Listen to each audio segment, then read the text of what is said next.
እሺ መጣሁ እናት እኮ ምንድነው እኮ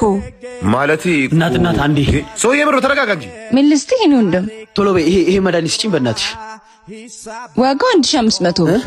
ያለኝ 1300 ብር ነው አሰጪኝም በእናትሽ ኧረ እኔ አስቀድመኝና እዚህ ጠብቀኝ ሰው አለ ወይ አልችልም አባት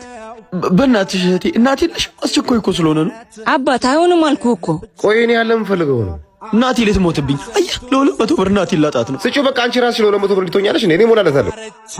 አመሰግናለሁ እሺ አባት እሺ አሁን ኮንዶም ነው የፈለከው አዎ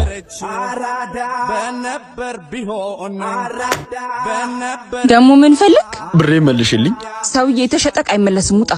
ብሬ መልሽልኝ አልኩሽ አንተ ያማ ሴት ልጅ ላይ ታነሳለህ እኔ በህግ አምላክ ልቀቀኝ ምን አይነቱ ሌባ ነህ እናት ታማብኛለች ብላ አይደል ብሬስ ሞላኛው እሱማ ልክ ነህ ግን